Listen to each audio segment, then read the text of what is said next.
ሰላም ጤና ይስጥልን ክቡራን ተመልካቾቻችን አድማጮቻችን እንዴት ሰነበታችሁ እንዴት ከረማችሁ ላለፉት 2 ሳምንታት በትንሹ የተጠፋፋን ይመስለኛል ስላልተመቸኝና እዚህ መግለጽ በማልፈልገው ሁኔታ ነው የጠፋሁት ተመልካቾቻችን ብዙዎቻችሁ በዚህ ምክንያት ደረጀ በሰላም ነው ወይ ጠፋ የሚል መልእክት በስልክ ቁጥሮቼ በዋትስአፕ በቀጥታ ስልክ በቴሌግራም በተለያዩ ጉዳዮች ደርሰውኛል ሁሉም ሰላም ነው እግዚአብሔር ይመስገን ሰላም ነው ነገር ግን መስራት የማልችልበት ሁኔታ ውስጥ ነበር ያለሁት ብዙም ጊዜ ከመረጃ አራቀብዬ ነበር ተመልካቾቻችን የግል ጉዳይ ነው ጉዳዩ ለዛ ነው ማለት ነው እንግዲህ ወደ ሙሉ ስራችን እስከምንገባ ድረስ አንዳንድ መረጃዎችን እንነጋገራለን መጥፋቴ አስጨንቋችሁ በተለያዩ መገናኛ ዘዴዎች ስለኔ ጉዳይ ስትጠይቁ ይደነበራችሁ በሙሉ እግዚአብሔር ይስጥልኝ እግዚአብሔር ያስባችሁ እናንተንም ነው ምለው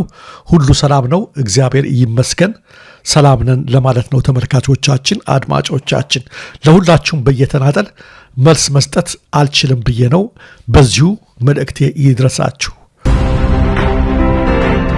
ወደ ዛሬው አንዳንድ መረጃዎች ከማለፋችን በፊት ከስዊዘርላንድ አሁን እየደረሰኝ አንድ መረጃ አለ ስዊዘርላንድ የገቡት ጀነራል ጻድቃን ገብረተንሳይ ተቃውሞ ቀርቦባቸዋል እዛ በሚገኙ ኢትዮጵያውያንና ኤርትራውያን እርሳቸውና አመራራቸው በለኮሱት ጦርነት 3 ትውልድ አልቋል የጦር ወንጀለኛ ነው በዓለም አቀፍ ፍርድ ቤት በህግ መጠየቅ ያለበት ሰው እንዴት በነጻነት በስዊዘርላንድ ይመጣል በማለት ነው ተቃውሞ ሲያሰሙ የነበሩት በአካባቢያቸው የነበሩ ሰዎች ተመልካቾች ለሌሎች መረጃዎች ስናልፍ የጠቅላይ ሚኒስትር አብይ አህመድና የመንግስት ከፍተኛ አማካሪ ሞተው መገኘታቸው ወይም መገደላቸው ነው የተሰማው ከወደ አሜሪካ የደምቢዶሎ ዩኒቨርሲቲ ፕሬዝዳንት የነበሩትና አሁን የጠቅላይ ሚኒስትር አማካሪ የሆኑት ዶክተር ለታ ተስፋዬ ጁሌ ቅዳሜ ጧት ከአዲስ አበባ ወደ ዋሽንግተን ዲሲ ከመንግስት ልኡካን ቡድን ጋር ገብተው ነበር ዛሬ ዶክተር ለታ ባረፉበት ሆቴል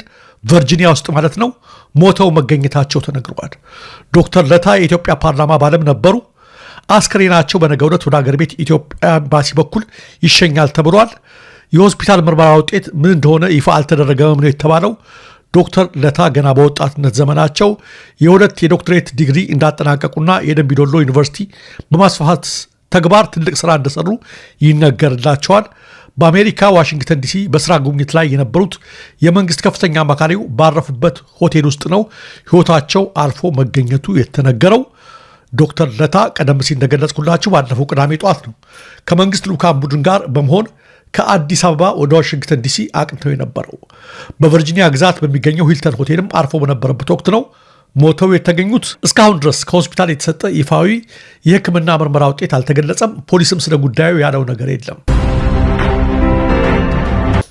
በኢትዮጵያ የአሜሪካ አምባሳደር ኤርቪን ማሲንጋ ሁመራ ከተማ ገቡ በኢትዮጵያ የአሜሪካ አምባሳደር ኤርቪን ማሲንጋና የጠቅላይ ሚኒስትሩ የምስራቅ አፍሪካ ጉዳዮች አማካሪ አቶ ጌታቸው ረዳ ዛሬ ጧት ጥር 7 ቀን 2018 ዓ.ም ሁመራ ከተማ ገብተዋል አምባሳደር ኤርቪን ማሲንጋና የልኡካን ቡድናቸው ሁመራ አየር ማረፊያ ሲደርሱ የወልቃይት ጠገዴ ሰቲት ሁመራ ዞን ዋና አስተዳዳሪ አቶ አሸተ ደምለው አቀባበል አድርገውላቸዋል አምባሳደር ኤርቪን ማሲንጋ በቆይታቸው ከዞኑ ከፍተኛ አመራሮች ጋር የአካባቢውን የሰላም ሁኔታ አስመልክቶ ይወያያሉ ተብሎ ይጠበቃል አቶ ጌታቸው ረዳ በቅርቡ ከኤንቢሲ ኢትዮጵያ ቴሌቪዥን ጋር በነበራቸው ቆይታ የወልቃይት ጠገዴ ሰቲት ሁመራ ዞን በሁለቱ ክልሎች ካሉት ዞኖች እጅግ ሰላማዊ ዞን እንደሆነ መግለጻቸው ይታወሳል አቶ ጌታቸው ረዳ ወደ ዞኑ በተደጋጋሚ የተመላለሱ ከዞኑ አመራሮች ጋር ሲወያዩ መቆየታቸው የሚታወስ ሲሆን እዚያ ሲሄዱ የሚናገሩትና አዲስ አበባ ሲመለሱ የሚናገሩት እጅግ የተለያዩ ከመሆኑ ጋር ተያይዞ ከዞኑ አመራሮች ጋር ሲቃቃሩ መቆየታቸውም አይዘነጋም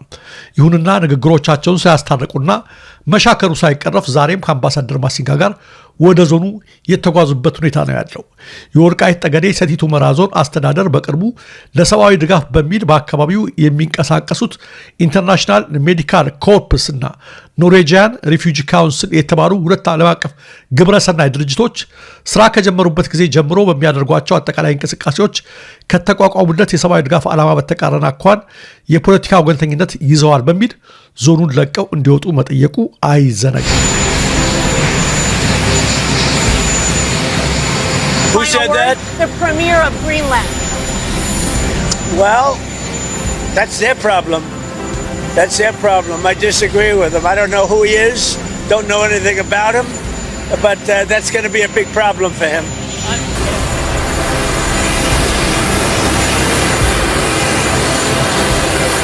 ግሪንላንድ በዴንማርክ ስር ለመቆየት በመፈለጓ መሪዋ ትልቅ ችግር ይገጥማቸዋል ሲሉ ትራምፕ ዛቱ። ይህ ውሳኔያቸው ለግሪንላንድ ጠቅላይ ሚኒስትር ጄንስ ፍሬደሪክ ኔልሰን ትልቅ ችግር ይፈጥርባቸዋል በማለት ነው የአሜሪካው ፕሬዝዳንት ለጋዜጠኞች የተናገሩት።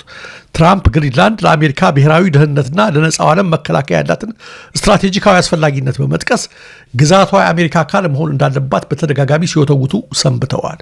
ዴንማርክና በዴንማርክ ግዛት ስር በራስ ገዝነት የምትተዳደረው ግሪንላንድ ማንኛውንም አይነት በኃይል የመጠቅለል ሙከራን በጽኑ ውድቅ ያደረጉ ሲሆን የግዛት አንድነታችን ተከብሮ ይኖራል በማለት በመሪዎቻቸው አማካኝነት አስታውቀዋል። ትራምፕ የግሪንላንድ መሪ የከፋ ችግር ይጠብቀዋል ሲሉ እንደ ቬኔዙዌላ ኒኮላስ ማዱሮ አስሮ ለመውሰድ አስበው ይሁን አሊያም በግሪንላንድ ላይ ጥቃት ለመፈጸም እስካሁን የታወቀ ነገር የለም። ስለሚወስዱት እርምጃ በዝርዝር ከመናገር ተቆጥበዋል። ሰላም ጤና ይስጥልን ተመልካቾቻችን፣ ከአንከር ሚዲያ ዝግጅት ክፍል ያክብሮ ሰላምታችንን እናቀርባለን። ዜናዎችን ይዤ መጥቻለሁ። መሳይ መኮንን ነኝ። የአብይ አህመድ ጦር የጅምላ ግድያ በፈጸመባት መራዊ ከተማ ከባድ ውጊያ መደረጉ ተገለጸ። የአማራ ፋኖ እዝ በጎጃም ያገዛዙን መከላከያ ሰራዊት የአድማ በታኝ ኃይልና ሚሊሻ ላይ ከፍተኛ ኪሳራ በማድረስ መራዊን ለሰዓታት ተቆጣጥሮ መልቀቁን በእዙ የአንደኛ ክፍለ ጦር ወታደራዊ አዛዥ ለአንከር የሚገኘው ያገዛዙ የአውሮፕላን መቃወሚያ ላይ ጥቃት መፈጸሙ ተገለጸ። ያገዛዙ ሰራዊት ከባህር ዳር እንዳይወጣ በደፈጣ ጥቃት መንቀሳቀስ እንዳይችል መደረጉንም የክፍለ ጦሩ አዛዥ ተናግረዋል። ሰሞኑን በመሸንቲ 3 የፋኖ አመራሮችን ደመሰስኩ ሲል የአብይ አህመድ አገዛዝ ያሰራጨውን መረጃ ከእውነት የራቀ ነው ሲሉ አዛዡ ተናግረዋል። ምንም በሌለበት ውጊያ ባልተደረገበት ቦታ ሁሉ ድል አደረግን ማለት እንደ አንድ የፕሮፓጋንዳ ስትራቴጂ ይዘውታል የሚሉት የክፍለ ጦሩ አዛዥ አገዛዙ በፖለቲካም ሆነ በወታደራዊ ቁመናው እየፈረሰ ነው ይላሉ። በመጨረሻም የሀገር ውስጥ በረራ በከፍተኛ ሁኔታ እየጨመረ መሆኑን የኢትዮጵያ አየር መንገድ አስታወቀ። ከባለፈው ዓመት የ35 በመቶ ጭማሪ ማሳየቱን ነው የአየር መንገዱ ዋና ስራ አስፈጻሚ አቶ መስፍን ጣሰው ያስታወቁት። ዋና ስራ አስፈጻሚው ለዚህ የሀገር ውስጥ በረራ መጨመር ምክንያቱ ምን እንደሆነ በግልጽ የጠቀሱት ነገር የለም። አንከር ሚዲያ ዋና የሀገር ውስጥ በረራ ከሚስተናገድባቸው ከተሞች ካገኘው መረጃ በኢትዮጵያ ባለው የጸጥታ ችግር ምክንያት የየብስ ትራንስፖርት ተጠቃሚ ቁጥር እየቀነሰ መጥቷል። ከደቡብ ኢትዮጵያ፣ ከሰሜን፣ ከትግራይና አማራ ክልሎች፣ ከኦሮሚያ አንዳንድ አካባቢዎች በየብስ ትራንስፖርት መንቀሳቀስ ፈጽሞ የማይታሰብ እንደሆነ የሚገልጹት አንከር ሚዲያ ያነጋገራቸው መንገደኞች ወደ አዲስ አበባ ለመሄድ ከ2 ዓመት ወዲህ ከአውሮፕላን ጉዞ ውጪ እጅግ አደገኛ እንደሆነ ያስረዳሉ። ከሐዋሳ አዲስ አበባ መስመር በኦሮሞ ነጻነት ሰራዊት ተደጋጋሚ ግድያና ዘረፋ የሚፈጸም በመሆኑ የተሽከርካሪዎች ትራንስፖርት ተጠቃሚ ቁጥር በከፍተኛ መጠን የቀነሰ ሲሆን አብዛኛው አቅም ያለው ሰው የአውሮፕላን ጉዞን እንደሚመርጥ ነው ለማወቅ የተቻለው።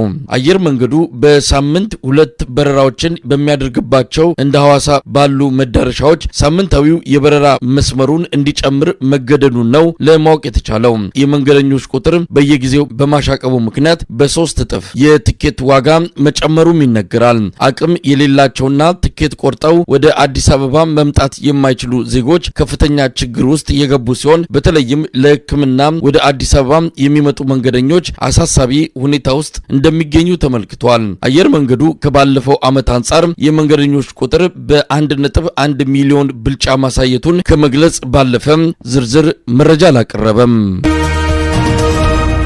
ከአማራ ፋኖ ብሔራዊ ኃይል ምስራቅ አማራ ቀጠና ሚኒሊክ እዝ የፖለቲካ ጉዳዮች ምክትል ኃላፊ ከአርበኛ ሞገስ አባራው ጋር የምናደርገውን ቆይታ ነው የምናቀርብላችሁ። በጣም አመሰግናለሁ አርበኛ ሞገስ፣ እንደምን ሰነበት?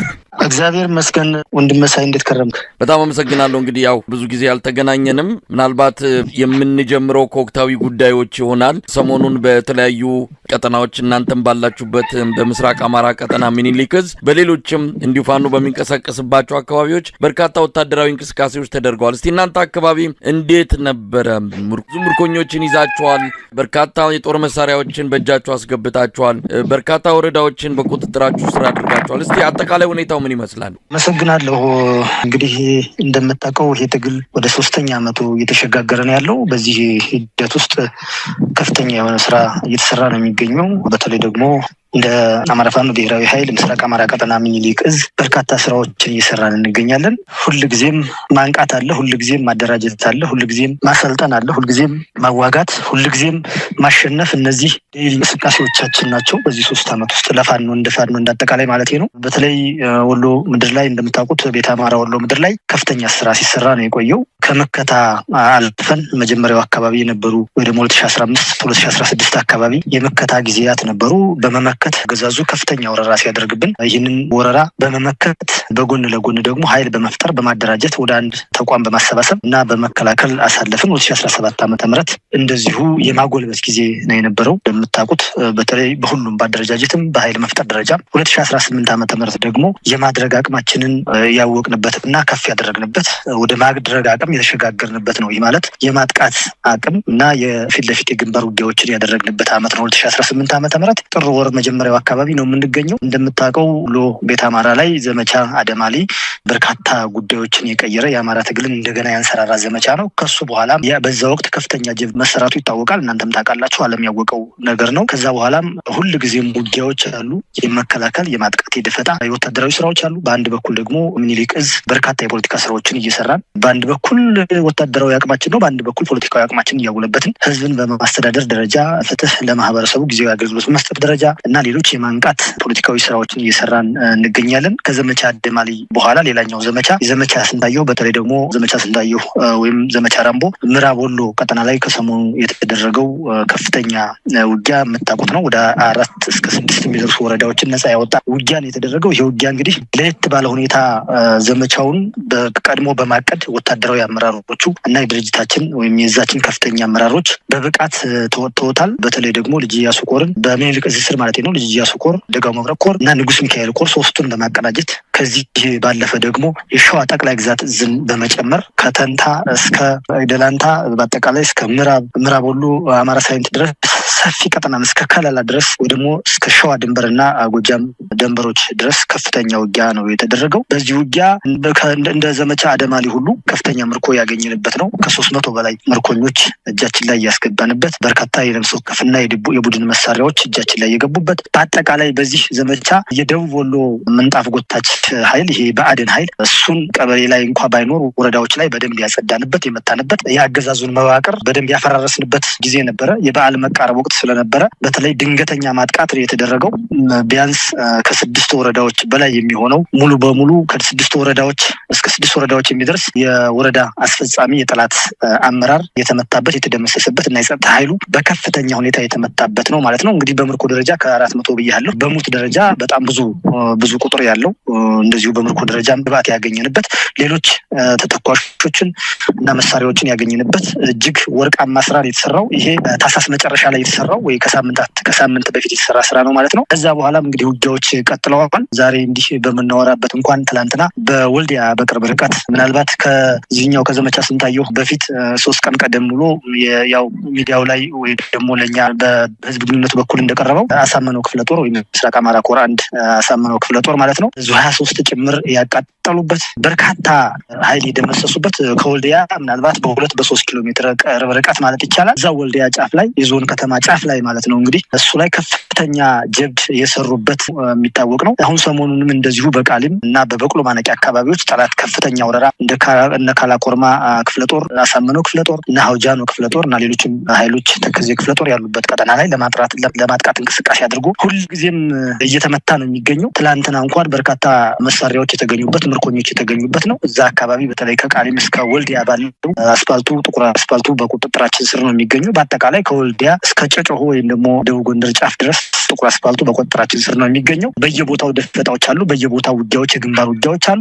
በየጊዜው በአጠቃላይ ጠቅላላ ሲደረግ የማድረግ አቅማችን ከጊዜ ወደ ጊዜ እየጨመረ የሰራዊታችን ስነልቦና ከጊዜ ወደ ጊዜ እያደገ እና ጠላት በከፍተኛ ሁኔታ እየተመታ ኃይሉ እየተመናመነበት ሁሉ ጊዜም ያመጣል፣ ያስገባል፣ ይደመሰስበታል። ዋናው እኛ የምናገኘው ትርፍ ከመሳሪያ ኃይል ከምርኮ ጋር ተያይዞ ስለሆነ በዚህ ሁኔታ ብልጫ ጠላት ላይ ብልጫ እየወሰድን በከፍተኛ ስራ እየሰራ ነው የሚገኘው። እንደምንልክ በዚህ ልክ እየተንቀሳቀስን ነው የምንገኘው። አርበኛ ሞገስ እንግዲህ እነዚህ ወታደራዊ ድሎችና ስኬቶች ወደ አጠቃላይ የፋኖ እንቅስቃሴ ስኬት የሚገለጽበት እንዴት ሊሆን ይችላል? ለምሳሌ ከፍተኛ ቁጥር ያለው ወታደራዊ ድሎችን ስታገኙና ቦታዎችን ስትቆጣጠሩ ፋኖ እያደገ መምጣቱን ፋኖ ከትላንት ዛሬ እየገዘፈ መምጣቱን በማሳየት ረገድ እነዚህ ወታደራዊ ድሎች እንዴት ይገለጻሉ? መልካም እንግዲህ ምንድነው እኛ በተለይ እንደምታውቀው በንቅናቄ ነው የጀመርነው። ህዝባዊ ንቅናቄ ነው የተደረገው። ይሄ ከሰልፍ ላይ የነበረ ንቅናቄ ወደ ሰይፍ ወይም ወደ ነፍጥ ነው የተሸጋገረው። ስለዚህ የአባቶቻችን ገጠር ለገጠር ወይም በገጠሮች ያሉ ቁሞ ቀር መሳሪያዎችን የድሮ መሳሪያዎችን ጭምር በመጠቀም ነው እንግዲህ ትግሉን የጀመርነው። ከዚህ ተነስተን ከጠላት በመማረክ ሌላ የለውም። አሁን 3ኛ ዓመት ላይ ነው የምንገኘው። ሁሉንም ነገር ከጠላት ነው የማረክ ነው በነገራችን ላይ። ስለዚህ በከፍተኛ ሁኔታ እንደውም ከጠላት እንግዲህ በጠላት በኩል ያሉ ጀነራሎች ናቸው፣ ኮሎኔሎች ናቸው፣ ብዙ ዓመት ልምድ ያላቸው ናቸው። እኛ ደግሞ 2015 ጀምሮ አዲስ ጀነራሎችን ያፈራ ነው በነገራችን ላይ። አሁን ላይ በእኛ የሻምበል፣ የሻለቃ፣ የክፍለ ጦር፣ የኮር መሪዎች ካገዛዙ ጀነራሎች በእጥፍ የሚበልጡ ናቸው፣ በእሳት የተፈተኑ ናቸው። ይሄ ለሁሉም ነገር ዋና ምንጩ ፍትሃዊ የትግል ምክንያት መኖሩ ነው፣ መገፋት መኖሩ ነው። ስለዚህ ከተገፋ ህዝብ አብራክ የወጣ ኃይል ስለሆነ ጠንካራ ነው። በሌላ በኩል ደግሞ ህዝባችን ለወረራ የሚመጣበትን ጠላት ወይ ደግሞ ሊያንበረክከው የመጣበትን ጠላት በመመለስና በመመከት ደረጃ ጠላትን በመደምሰስ ደረጃ ለጠላት የማይገዛ ህዝብ ስለሆነ ከዛ አብራክ የወጣ ስለሆነ ፋኖ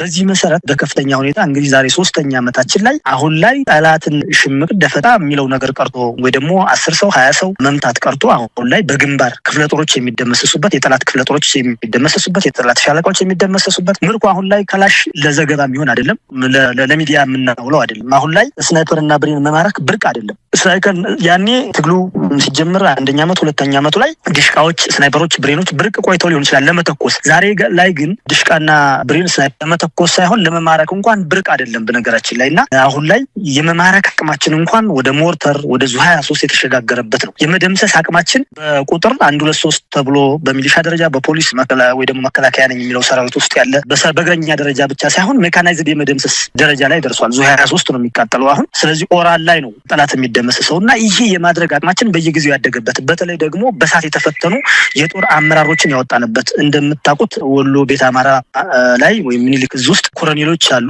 ከድሮ በመከላከያ ሰራዊት የነበሩ በልዩ ኃይል የነበሩ ኮሎኔሎች አሉ።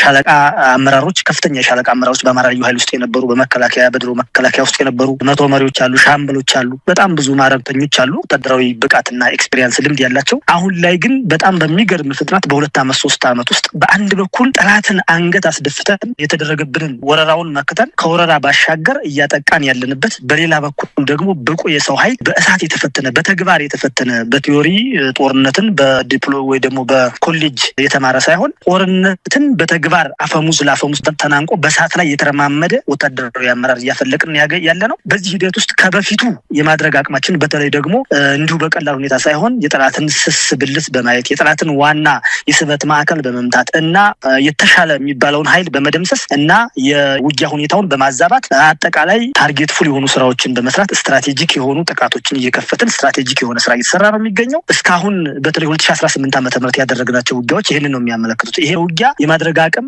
በ1 እዝ በ2 እዝ በ3 እዝ የሚለካ ይሆናልና ወደፊት ደግሞ የሚመጣውን የምናይ ነው የሚሆነው። የማድረግ አቅማችን በጥቅሉ አገዛዙ ላይ ብልጫ የወሰድንበት፣ ኃይላችን በከፍተኛ ሁኔታ ገንብተን የትግል መስመራችንን አስምረን እና ደግሞ የወታደራዊ አቅማችንን በመሳሪያም በሰው ኃይልም ከፍተኛ ደረጃ ያደረስንበት፣ ጠቅለል ሲል ጠላትን በሁሉም ረገድ ብልጫ የወሰድንበት ጊዜ ላይ ደርሰናል ማለት እችላለሁ። አርበኛ ሞገስ ምናልባት እንደ አፋባሃ የአማራ ፋኖ ብሔራዊ ኃይል ከተመሰረተና 4ቱ ቀጠናዎች በአንድ ድርጅት ውስጥ እንደዚሁ መንቀሳቀስ ከጀመሩ በኋላ ውጊያዎች በተናጠል የሚካሄዱበት፣ ወሎ ሲካሄድ ጎጃም የማይታይበት፣ ጎጃም ሲካሄድ ጎንደር የማይታይበት እንዲህ አይነቱ ነገር የሚቀር አይነት ተደርጎም ተወስዶ ነበር። አሁንም ግን በተናጠል ነው ውጊያዎች የሚደረጉት፣ በአንድ ላይ የሚካሄዱበት፣ በአንድ ጊዜ በተመሳሳይ ቀን ውጊያዎችን ማካሄድ ቢቻል በተጠና መልኩ የአገዛዙን ኃይል የማፈንና የመዋጋት አቅም ማዳከም ይቻላል የሚባል ወታደራዊ ትንታኔም አለና አሁንም በአንድ ድርጅት ውስጥ ሆናችሁ በአንድ አይነት አቅጣጫ ትሄዳላችሁ እንጂ ወታደራዊ ተልኮቻችሁ ወታደራዊ እንቅስቃሴዎቻችሁ በተናጠል ነው እየተካሄደ ያለው። ምን ማለት ይቻላል እዚህ ላይ?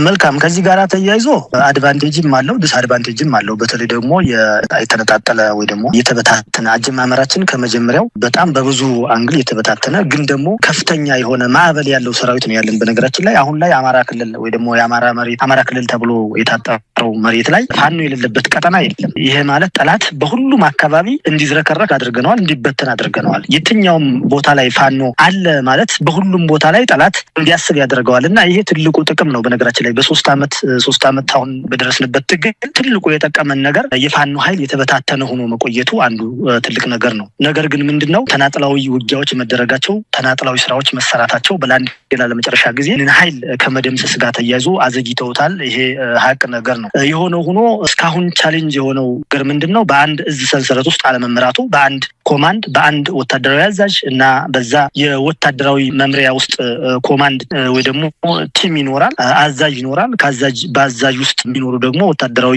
ፖዚሽኖች ይኖራሉ። ያንን በመምራት ደረጃ የተዋቀረ መዋቅር ስላልነበረው እሱ ክፍተት አሁን ላይ በአንድ ድርጅት ውስጥ ማዕቀፍ ነው ያለ ነው። ምናልባት ከነበረው ድርጅታዊ ማዕቀፍ ደግሞ የበለጠ አካታች እየሆነ ያለበት ሁኔታ ነው ያለው አሁን። ስለዚህ በአንድ በኩል ምንድነው ጠላት መሬቱም መልክዓ ምድሩም ሰፊ ነው። በሌላ በኩል ደግሞ ጠላት የሚንቀሳቀስበት ቀጠና ላይ ነው ውጊያዎች በስፋት የሚደረጉት። ያ ማለት ጎንደር ላይ ጠላት ሲንቀሳቀስ በሚንቀሳቀስበት ቀጠና ላይ ውጊያ ይደረጋል፣ ይመታል፣ ይመለሳል፣ መልሶ ወደ መቆፈረው ምሽግ ወይ ደግሞ ከተማ ላይ ወደ መሸገበት ቦታ ላይ ይመለሳል። ውጊያዎች በተናጥል የሚደረጉበት ምክንያት አንዱ ይሄ ነው። በሌላ በኩል ግን አሁን የማድረግ አቅም ብለን ልንወስደው የምንችለው ነገር አሁን ላይ ጠላት ከአንድ ቦታ ወደ አንድ ቦታ አይንቀሳቀስም። ምክንያቱም በርካታ መስመሮች በፋኖ ስለሚዘጉበትና ኃይላችን በከፍተኛ ሁኔታ ስለጨመረ ለምሳሌ ወሎ ላይ እየመታ ነው፣ ከጎንደር የሚጨመርበት እድል አይኖርም። ጎንደር እየተመታ ከወሎ ወደ ጎንደር የሚሄድበት እድል እየተዘጋ ነው ያለው። እሱ ብቻም ሳይሆን የሆነ ቦታ ላይ ውጊያ ካለ የሆነ ቦታ ላይ ሌላው ኃይል ይዘጋል ወይ ደግሞ እዛ አካባቢ ጠላት ላይ ምቱን ያሳርፋል፣ የኃይል ሚዛንን ያዛባል ማለት ነው እና አሁን እንዲህ እየተደረገ ነው ያለው። ከመጀመሪያው ስታየው ግን ሙቭመንት ስለነበረ ንቅናቄ ስለነበረ ያልተሰባሰበ ስለነበረ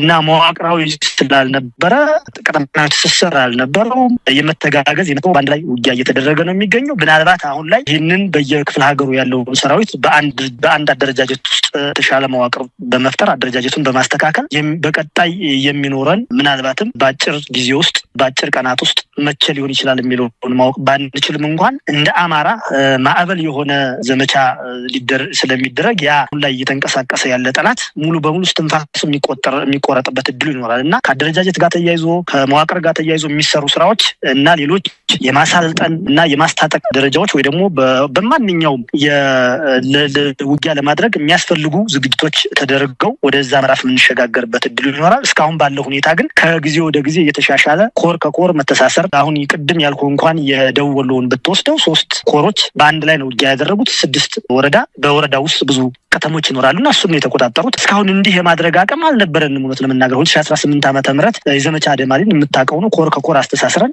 አለፍ ሲል ደግሞ በተለይ እንደምንልክ እዝ ከሸዋም ጋር ተሳስረን ነው የምንዋጋው። ከጎንደር ጋር በተመሳሳይ በላስታ ሳመነው ኮር በኩል ከሸዋ ጋር በንጉስ ሚካኤል ኮር በሚንቀሳቀስበት ቀጠና ዘሴም በጎጃም በኩል በምስራቅ ጎጃም እንደዚሁ በአባይ ሸለቆ ወይ ደግሞ በመካነ ሰላም አቅጣጫ በጋራ የምንዋጋበት ሁኔታ እስካሁን አለ። ወደፊት ደግሞ ሙሉ በሙሉ ይህንን ኃይል በአራቱም ክፍለ ግዛት ያለውን ኃይል አስተሳስረን የተሻለ ስራ የምንሰራበት ሁኔታዎች እየተመቻቹ እንደሆነ ልገልጽልህ ፈልጌ ነው። አርበኛ ሞገስ እንግዲህ ከእናንተ ከአማራ ፋኖ ብሔራዊ ኃይል ምስራቅ አማራ ቀጠና ሚኒሊክ እዝ ጋር በተያያዘ ከሚነሱ ጉዳዮች አንዱ ይሄ ደቡብ ወሎ በተለይ ደሴ፣ ኮምቦልቻ ወደዛ አካባቢ ብዙም እንቅስቃሴያችሁ አይታይም። አገዛዙ አማራ ክልልን ተቆጣጠርኩ በአማራ ክልል የበላይነት አለኝ ለሚሉ ፕሮፓጋንዳዎች ከሚጠቀምባቸው አካባቢዎች አንዱ ደሴ፣ ኮምቦልቻ፣ ደቡብ ወሎ አካባቢ ነው። ምናልባት እዛ አካባቢ የእናንተ ኃይል እንደ ሰሜን ወሎ ጠንከር ያለ ወታደራዊ እንቅስቃሴ ያላደረገበት የተለየ ምክንያት አለው?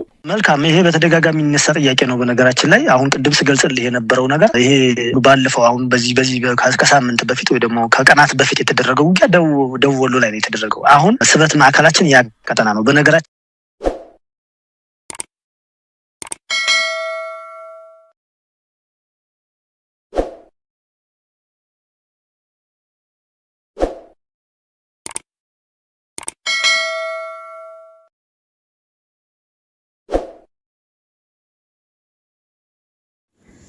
ሊሊ አብዳ እንግዲህ አስፋልት ለአስፋልት መሮጥ ጀምራለች። ሊሊ ዶክተሩንም ያገኘችውን ሰው ሁሉ ኤላዬ መጣህ ወይ በማለትም በሁሉም ጥምጥም ማለት ጀምራለች። ሊሊ ዶክተሩን ኤላ በማለትም በኤላ ቀይራ እንደ ኤላ ታየዋለች።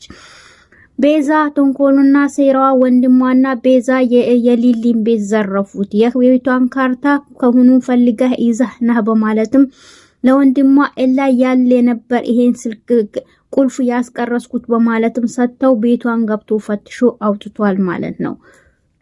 አዴ ታግታለች። አባቷ በአባቷ እጅ ገብታ አባቷ አሁን አግቷታል ማለት ነው። አዴ እንግዲህ ካሁን በኋላ በእጄ ገብተሻል ለምፈልገው ሰው እዲርሻለሁ በማለትም አባቷ አግቷታል ማለት ነው። አሰላሙ አለይኩም ወራህመቱላሂ ወበረካቱ። ሰላም ጤና ይስጥልኝ የተወደዳችሁ የተከበራችሁ ለቻናሌ ቤተሰቦች እንዴት ናችሁ? ሰላም ናችሁ? ከኔ ጋር አልሐምዱሊላህ ሁሉ ሰላም ነው።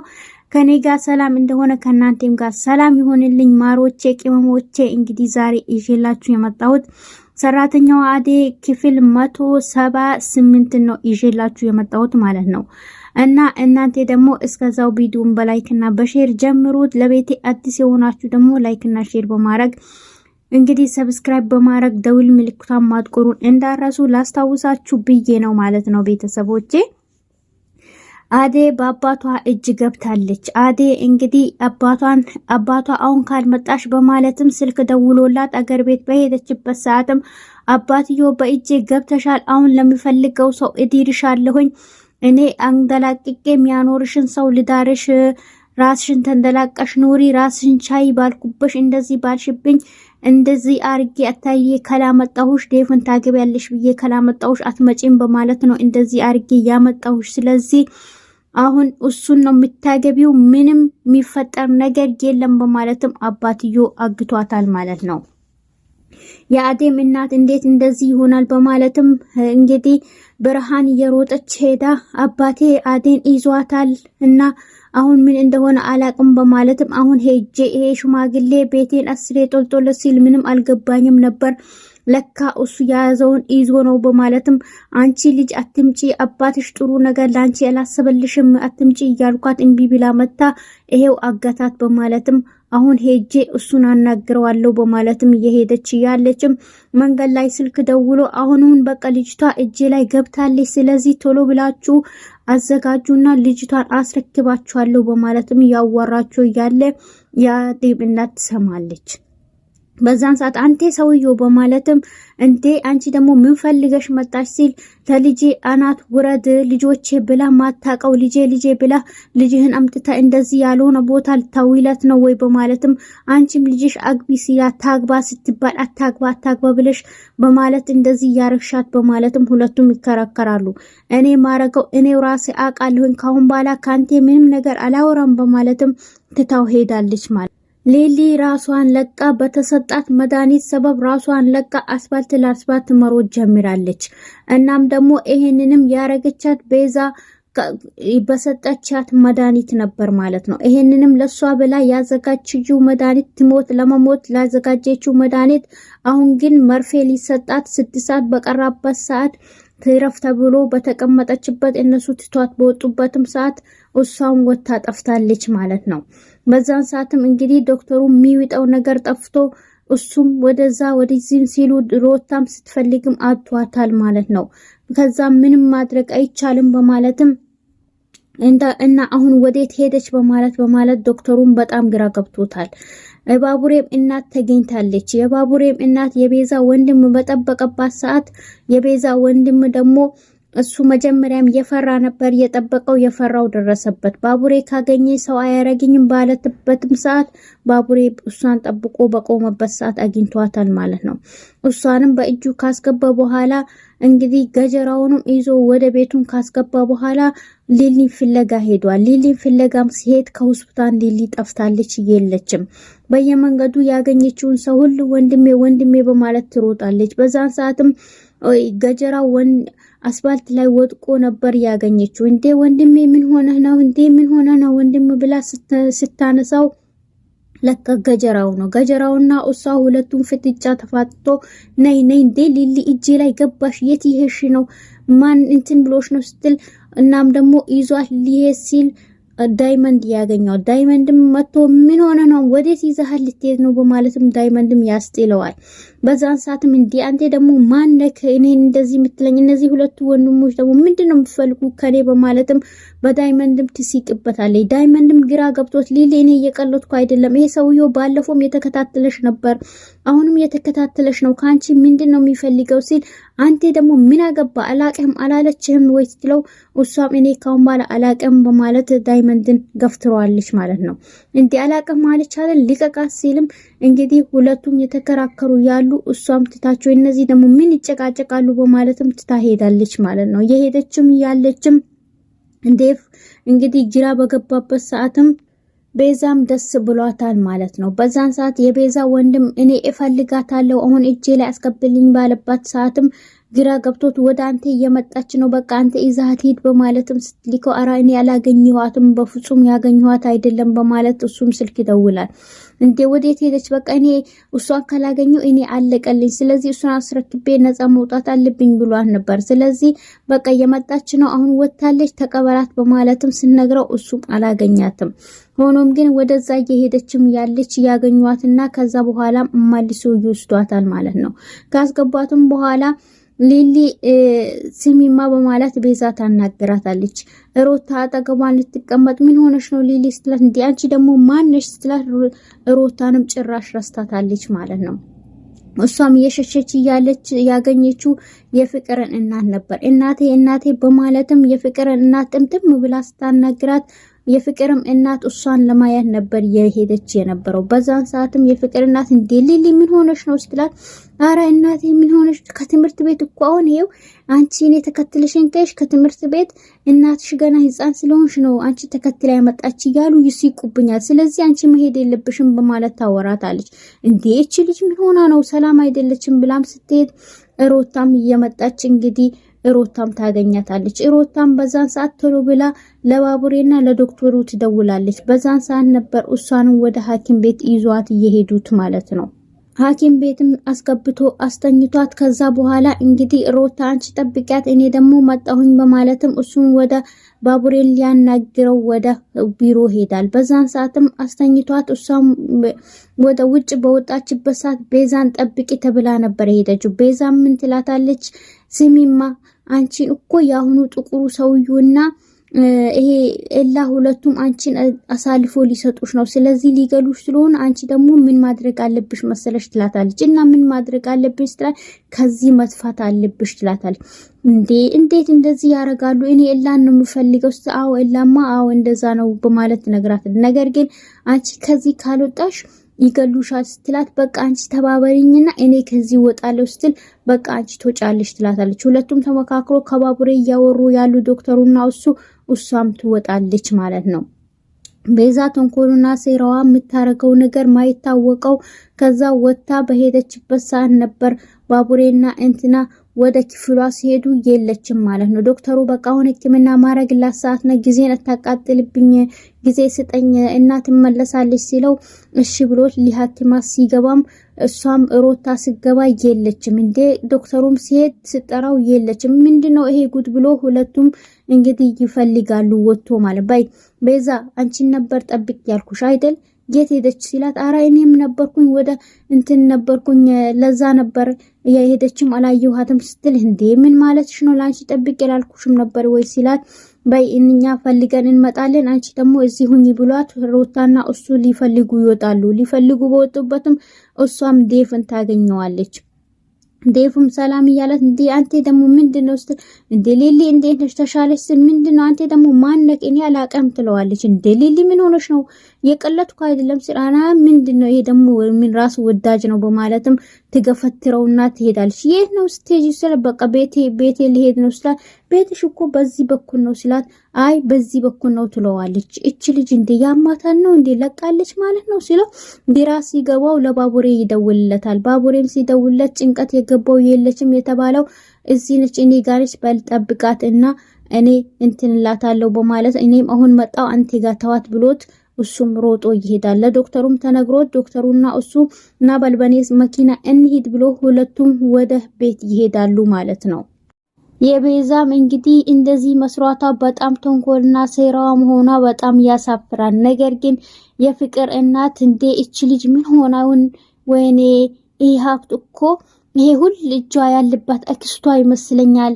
ይሄ ሀብት ንብረት እኮ አልፎ ተርፎ ለባዳውም የሚበቃ ነው። ነገር ግን እንዴት እንደዚህ ልትሆን ነው ብላ እሷም ፍቅርም እና ሮማንም በተቀመጡበት ታወራለች። በዛን ሰዓት ፍቅር እንዴ እውነት እንደዚህ ሆነች ማለት ነው ቤዛ አፈን ሊሊና በቃ አዴ በቃ እንደዚህ ናቸው መጨረሻቸው ማለት ነው በማለትም ደስ ብሏት ሲቃለች። በዛን ሰዓትም ሮማን እንዴ አንቺ ፍቅር አሁን ይሄ እሷ እንደዚህ መሆኗ ደስ ብሎሽ ነው እንደዚህ የምታወሪው ስትላት ባክሽ አንቺ ያልተጠራሽም አፍሽን ዝጊ በማለትም ሁለቱም ይጣላሉ። ከዛም በኋላ የፍቅርም እናት እንዴ እናንተ ምንድነው እንደዚህ የሚያጨቃጭቃችሁ በማለትም ትናደድና ታወራለች። በዛን ሰዓትም ሮማንም ትመጣለች። በዛን ሰዓትም አፈን ሮታ ትመጣለች። ሮታም ገብታ እማዬ እኔ ግን በጣም ግራ ገብቶኛል የሷ ነገር እንዲህ መሆን ጭራሽ እኔን ራሴ እኮ ላስታወሰችኝም በማለት ታወራለች። እንዴ ይሄን ያህል በቃ አደም ብትመጣ አታስታውሳትም ማለት ነው ትላለች። በዛን ሰዓት ፍቅር ደስ ብሏታል ማለት ነው። በዛን ሰዓትም እንዴ አንቺ ሮታ አንቺ ፍቅር ግን የሷ መታመም የሷ ላንቺ ደስ ብሎሽ ነው እንደዚህ የምትሆኙ በማለትም ስታወራ ሁለቱም የተጣሉ ያሉ በይ ፍቅር ተነሽ ክላስሽን ግቢ በማለት እናትዮም ታስገባታለች። ፍቅር ሁሌ የፍቅር መቀስ የሆነችው ተንኮሉና ሴራዋ ልክ እንደ ቤዛ ነው ማለት ነው። አዴም ታግታ ስልክ ሲደወልላትም ስልክ አታነሳም። ዴቭ ተመሰተ መላሶ ስልክ ሲደውልም አታነሳም ማለት ነው። በዛን ሰዓትም እንግዲህ ግራ ገብቶ ዴቭም አሁን ቤት መጥቶ ቁጭ ሲልም እንዴ ሙሽራው ደክሞሃል ስትል አዎ በጣም ደክሞኛል የሙሽራው ሽርጉድ ነው አይ የምን ሙሽራው ሽርጉድ አዴ እኮ ስልክ ሲደውልላትም አታነሳም ይላታል። እንዴ ምን ሆና ነው ሲል አይ ምናልባት እኮ ሮማን የገጠሩ ኔትወርክ ሊሆን ይችላል ኔትወርክ እኮ ገጠር ላይ በጣም አስቸጋሪ ነው። በዛ ላይ ደግሞ ምናልባት ወደ ከተማ ስልኩን ቻርጅ ልታረገው ወስታ ይሆናል በማለትም ታወራለች። አሹም ደጋግሞ ሲሞክር አይዲያ አታነሳም ማለት ነው። በዛን ሰዓትም ቤት ሲሄዱም እንግዲህ ቤት እምቢ ብላ ቀጥ ብላ ዴፍንም ወርውራው ሄዳ ቤት እየገባች ያለች ቤት በገባችበት ሰዓትም የቤዛ ወንድም ቁልፍ ተሰጥቶት ቤቷን ገብቶ እየፈተሸ ነው። በዛን ሰዓትም እሷም ቤት ገብታ ቀጥ ብላ ወደ መኝታ ክፍሏ ስትገባ የቤዛን ወንድም እየፈተሸ ታገኘዋለች። እሱም አላገኛትም። በዛም በኋላ ከኋላው መታ ነካ ስታረገው ዞር ብሎ ነበር ያያት ማለት ነው። በዛን ሰዓትም እሱ ዞር ብሎ ሲያያት ጥቁር ስለሆነ ዋይ ብላ ነው የጮኸችው ማለት ነው። እሷም ቤተሰብ ሁላችሁንም ወዳችኋለሁ። ቪዲዮውን በላይክ እና ሼር ጀምሩት እና እንደተለመደው እንግዲህ ተከታታዩን እናቀርብላችኋለን። ደውል ምልክቱንም ማጥቆሩን እንዳረሱ እያልኩኝ ቤተሰቦቼ እወዳችኋለሁኝ። ወሰላሙ አለይኩም ወራህመቱላሂ ወበረካቱ።